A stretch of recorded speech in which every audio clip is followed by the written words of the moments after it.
வணக்கம் மக்களே, எல்லாரும் ரெடியா இருக்கீங்களா?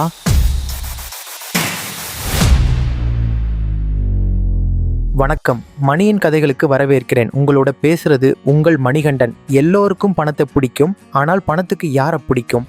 இந்த கேள்விக்கு பதில் சொல்ல போகிறோம் ஒரு சுவாரஸ்யமான கதையின் மூலம். இந்த கதையில் ஒரு பணக்காரர் வருவார். எல்லோரும் அவரை அதிர்ஷ்டசாலி அப்படின்னு சொல்லுவாங்க. ஆனால் அவர் தனது அதிர்ஷ்டத்துக்கு பின்னால் இருக்கிற காரணங்களை வெளிப்படையாக சொல்லுவார். கேட்க சுவாரஸ்யமாக இருக்கும். தயாரா? ஒரு ஊரில் ஒரு பெரிய நிறுவனம் இருந்தது. அந்த நிறுவனம் ஒவ்வொரு டிசம்பர் மாதமும் ஒரு போட்டி நடத்தும். அவர்கள் விற்கும் பொருட்களின் பெட்டிகளில் ஒரு கேள்வி இருக்கும். வாடிக்கையாளர்கள் அந்த கேள்விக்கு பதிலை ஒரு கடிதத்தில் எழுதி பெட்டியுடன் அனுப்ப வேண்டும். டிசம்பர் முடிஞ்சதும் நிறுவனம் வரும் பதில்களில் சிறந்த ஒரு பதிலை தேர்ந்தெடுத்து அதை எழுதியவரை ஒரு தேநீர் விருந்துக்கு அழைப்பார்கள். இது சாதாரண விருந்து இல்லை. இதில் வெற்றி பெற்றவர் நிறுவனத்தின் முதலாளியை நேரில் சந்திக்க முடியும். அவரிடமிருந்து விலை உயர்ந்த பரிசும் கிடைக்கும். இது நிறுவனத்தின் பொருட்கள் அதிகம் விற்க வேண்டும், என் நிறுவனத்தின் பொருட்கள் அதிகம் விற்க வேண்டும் என்று செய்யும் ஒரு தந்திரமாக இருக்கலாம். ஆனால் நிறைய பேர் ஆர்வமாக இந்த போட்டியில் கலந்து கொள்வார்கள். அந்த வருடமும் அப்படித்தான் ஒரு போட்டி நடந்தது. கேள்வி இதுதான்: எங்கள் நிறுவனத்தின் வெற்றிக்கு என்ன காரணம்? டிசம்பரில் பலரும் பலவிதமான பதில்களை அனுப்பினார்கள். கடின உழைப்பு, திறமை, முதலாளியின் புத்திசாலித்தனம், தொழிலாளர்களின் அர்ப்பணிப்பு என்று ஒவ்வொருவரும் ஒவ்வொரு பதில் எழுதியிருந்தார்கள். ஆனால் ஒருவர் மட்டும் வித்தியாசமான பதில் எழுதியிருந்தார். எங்கள் நிறுவனத்தின் வெற்றிக்கு அதிர்ஷ்டமே காரணம். இப்படி ஒரு பதிலை பார்த்தால் பொதுவாக கோபம் வரலாம். ஆனால் நிறுவனத்தின் முதலாளி இந்த பதிலை தான் சிறந்த பதிலாக தேர்ந்தெடுத்தார். அதை எழுதியவரை தேநீர் விருந்துக்கு அழைத்தார். அந்த நபரின் பெயர் சுகந்தன். சுகந்தனுக்கு பணக்காரர்களை பிடிக்காது. அவர்கள் எல்லாம் வசதியாக வாழ்கிறார்கள், எல்லாம் அவர்களுக்கு எளிதாக கிடைக்கிறது, நமக்கு மட்டும் எல்லாம் கஷ்டப்பட்டுதான் கிடைக்கிறது என்று அவனுக்குள் எரிச்சல். இந்த எரிச்சலில் அதிர்ஷ்டமே காரணம் என்று கடுப்பில் பதில் எழுதி அனுப்பினான். ஆனால் வெற்றியாளராக தேர்ந்தெடுக்கப்பட்டதும் அவனுக்கு சந்தோஷம் தாங்கவில்லை. விருந்து நாளன்று சுகந்தன் முதலாளியை சந்திக்க அவரது வீட்டுக்கு சென்றான். அந்த விருந்து முதலாளியின் வீட்டு மாடியில் அழகான ரூஃப்டாப் கார்டனில் நடந்தது. சுகந்தனை ஒரு இடத்தில் உட்கார வைத்தார்கள். பணியாளர்கள் பரபரப்பாக விதவிதமான உணவுகளை எடுத்து வந்து வைத்தார்கள். சற்று நேரத்தில் முதலாளி வந்து சுகந்தனுக்கு எதிரே அமர்ந்தார். 5 நிமிட அறிமுக உரையாடலுக்கு பிறகு முதலாளி கேட்டார், சுகந்தன், எங்கள் நிறுவனத்தின் வெற்றிக்கு அதிர்ஷ்டமே காரணம் என்று எழுதியிருந்தீர்களே, ஏன் அப்படி எழுதினீர்கள்? சுகந்தன் உடனே பதில் அளித்தான். சார், உங்களை பற்றி எனக்கு தெரியும். உங்கள் தாத்தா பணக்காரர், அப்பா தொழிலதிபர், அம்மாவும் அண்ணனும் வியாபாரம் செய்தவர்கள். உங்களுக்கு பணமும் தொழிலறிவும் தானாகவே கிடைத்திருக்கிறது. இது பெரிய அதிர்ஷ்டம் இல்லையா? அதனால்தான் உங்கள் நிறுவனத்தின் வெற்றிக்கு அதிர்ஷ்டமே காரணம் என்று எழுதினேன். முதலாளி ஒரு பதிலும் சொல்லவில்லை. மென்மையாக புன்னகைத்து ஒரு பெட்டியை எடுத்து சுகந்தன் முன்வைத்தார். அதனுடன் 3 செய்தித்தாள் பிரதிகளையும் வைத்து, இந்த 3 செய்தித்தாள்களையும் படித்துவிட்டு பிறகு இந்த பரிசை எடுத்துக்கொள்ளுங்கள் என்றார். சுகந்தன், என்ன இது வித்தியாசமான கோரிக்கை என்று நினைத்து செய்தித்தாள்களை படிக்க ஆரம்பித்தான்.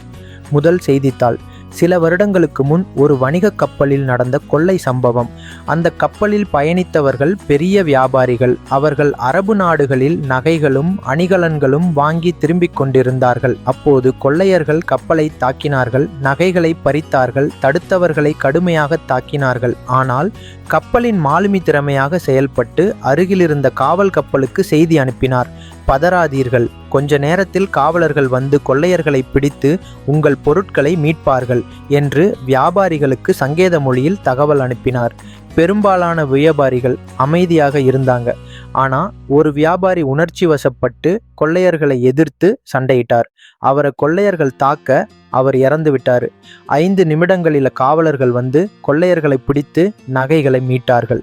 ஆனால் அந்த வியாபாரியின் பொருட்கள் அவரது குடும்பத்திற்கு ஒப்படைக்கப்படவில்லை. ஏனெனில் அவர் எவ்வளவு பொருட்கள் கொண்டு வந்தார் என்று யாருக்கும் தெரியவில்லை. இரண்டாவது செய்தித்தாள்: ஒரு 18 வயது இளைஞனுக்கு லாட்டரியில் பணம் கிடைத்தது. முதலில் அவன் அந்த பணத்தில் ஒரு தொழில் தொடங்கினான்.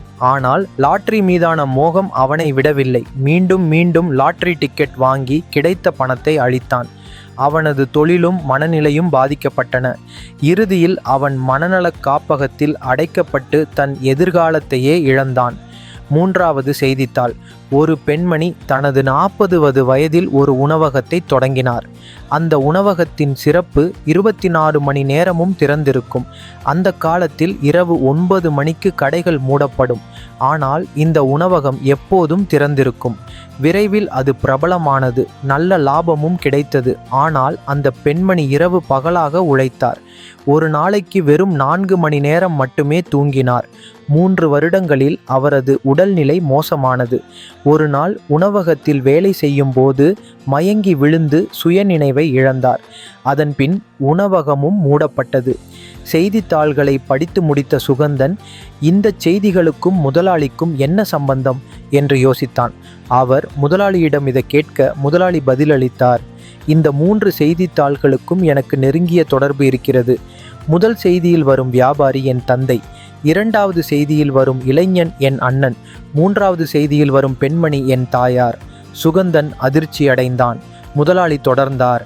என் தந்தை மாலுமி சொன்னதை கேட்டிருந்தால் உயிருடன் இருந்திருப்பார். நான் சிறு வயதில் தந்தையையும் கோடிக்கணக்கான சொத்துக்களையும் இழந்திருக்க மாட்டேன். என் அண்ணன் அதிர்ஷ்டத்தை மட்டுமே நம்பாமல் உழைத்திருந்தால் தன் எதிர்காலத்தை இழந்திருக்க மாட்டான். என் தாயார் உழைத்தது சரிதான். ஆனால் உடலை பேணியிருந்தால் நான் இளமையில் இவ்வளவு கஷ்டங்களை அனுபவித்திருக்க மாட்டேன். இந்த 3 பேரும் செய்த தவறுகள் பணத்தை பற்றிய 3 ரகசியங்களை எனக்கு கற்றுக் கொடுத்தன. முதல் ரகசியம், எவ்வளவு பணக்காரனாக இருந்தாலும் நிதானமும் பொறுமையும் அவசியம். நிதானமும் பொறுமையும் உள்ளவர்களையே பணத்துக்கு பிடிக்கும்.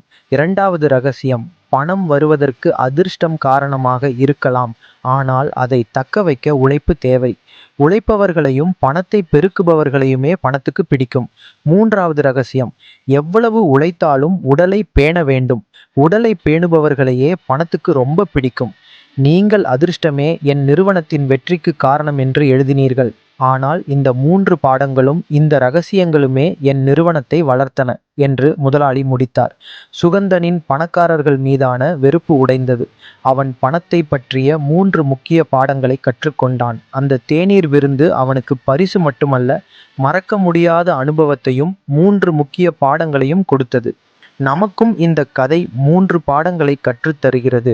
நிதானமும் பொறுமையும் உள்ளவர்களை பணத்துக்கு பிடிக்கும். அதிர்ஷ்டம் உங்களை மயக்கினாலும் உழைப்பில் நம்பிக்கை வைப்பவர்களை பணத்துக்கு பிடிக்கும். உடலை பேணுபவர்களை பணத்துக்கு ரொம்ப பிடிக்கும்.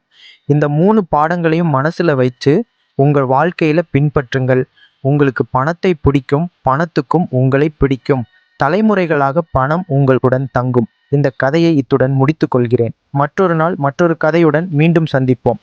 இப்போதைக்கு உங்களிடமிருந்து விடை பெறுகிறேன். நன்றி, வணக்கம்.